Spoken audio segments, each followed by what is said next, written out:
વાત કરીએ સુરતની તો સુરત શહેરમાં વરસાદનું આગમન થયું। શહેરના વિવિધ વિસ્તારોમાં વરસાદ પડ્યો। માત્ર સામાન્ય વરસાદમાં જ સિવિલ હોસ્પિટલ બહાર પાણી ભરાઈ ગયા। હોસ્પિટલ બહાર મેઇન રોડ પર પાણી ભરાતા હાલાકી। દર ચોમાસે સામાન્ય વરસાદમાં જ પાણી ભરાઈ જાય છે। તો આ દ્રશ્યો તમે જોઈ રહ્યા છો સુરતના છે। લાંબા વિરામ બાદ ફરીથી સુરતમાં વરસાદનું આગમન થયું છે। માત્ર સામાન્ય વરસાદ વરસ્યો અને સિવિલ હોસ્પિટલની બહાર મેઇન રોડ પર પાણી ભરાતા લોકોને મુશ્કેલી વેઠવાનો વારો આવ્યો। सूरत शहर में सामान्य वरसाद में पानी भरावाना दृश्य सामे आवी रह्या छे। सीधा दृश्य जोई शकाय छे कि आ नवी सिविल होस्पिटलना जे मेन रोड है जेथी घोड़दो रोड पर लोग अने भटार तरफ प्रसार थता होय छे त्यारे जे रीतना वहेली सवारे सामान्य वरसाद वरस्यो छे ने पाणी फरी भराई गया छे। सीधा दृश्य जोई शकाय छे कि जे रीतना एक रोड तरफ मेट्रोनी कामगीरीना कारणे रोड बंद करी देवामां आव्यो छे त्यारे बीजा एक रोड पर बे रूटना वाहनों जे छे અહીંથી प्रसार थई रह्या छे।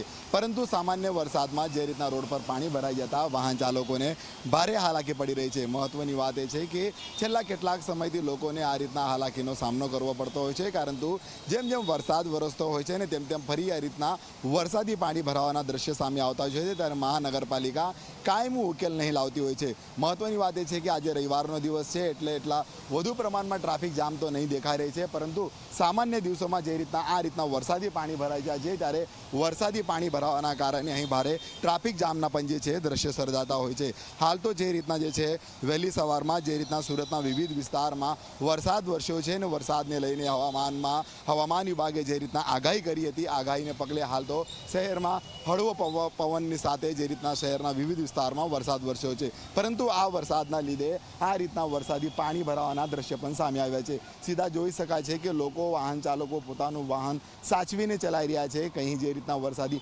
પાણી ભરાઈ ગયા છે ત્યાં ખાડા ન હોય ને તેમને કોઈ નુકસાન ના પહોંચે। હાલ તો જે રીતના મહાનગરપાલિકાના કોઈ અધિકારી પણ જે છે અહીં આવ્યા નથી અને કોઈ પણ રીતના એ કામગીરી કરતા જે નજરે પડતા નથી ત્યારે એક ટીઆરબી જવાન છે જે પોતે જે છે આ પાણીનો નિકાલ લાવવાનો જે છે હાલ અહીંયા પ્રયાસ જે છે કરી રહ્યા છે। મહત્વની વાત એ છે કે જે રીતના સુરત મહાનગરપાલિકાની ફ્રી મોન્સૂનની કામગીરી હોય છે ત્યારે કામગીરી સામે પણ જે છે અનેક જે સવાલો જે છે ઊભા થઈ રહ્યા છે। જ્યારે અત્યાર સુધીમાં પણ જે રીતના જે છે હળવો પવન જે વરસ્યો છે ને તેને લીધે જે પાણીનું સંગ્રહ થયું છે મનપા કોઈ રીતના કામગીરી કરતા દેખાતા કેટલું પાણી ભરાય છે અને કઈ રીતના ટ્રાફિક થઈ જતી હોય છે?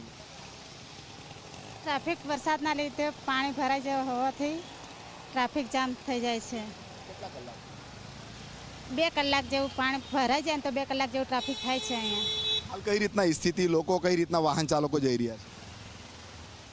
પાણીના હિસાબથી એક વાહન જઈ રહ્યું છે। પાણીના હિસાબથી ટ્રાફિક આયા નથી હજી સુધી કોઈ એસએમસી વાળા? કોઈ આવ્યું નથી હજી સુધી। કલાક જેવું થવા કરે છે તો કોઈ એસએમસી વાળું કોઈ આવ્યું નથી। કઈ ઉકેલ લાવતા છે? કાયમી રીતના આ સ્થિતિ હોય છે? વરસાદ હોય ત્યારે આ સ્થિતિ જ હોય છે। ટ્રાફિક જામ થાય છે ત્યારે કોલ કરવા કીધેલો છે અમને પણ હજુ કોઈ આવ્યું નથી આવશે એમ કરીને કોલ નથી કર્યો હજી। મેડમ હવે કોલ કરશે। બિલકુલથી લોકો જાણ કરે ત્યારે જ મનપા જાગે છે અને કામગીરી કરવા માટે આવતી હોય છે। હાલ તો જે રીતના સિવિલ હોસ્પિટલના મુખ્ય દ્વારની બહાર જ જે રીતના વરસાદી પાણી ભરાઈ ગયા છે તેને લઈને હાલ તો વાહન ચાલકો સહિત રાહદારીઓને ભારે હાલાકી વેઠવી પડી રહી છે। કેમેરામેન વિજય બૈસાને સાથે પ્રશાંત વિરે, જી મીડિયા, સુરત। રાજ્યમાં ફરી એકવાર જામશે વરસાદી માહોલ। રાજ્યમાં 25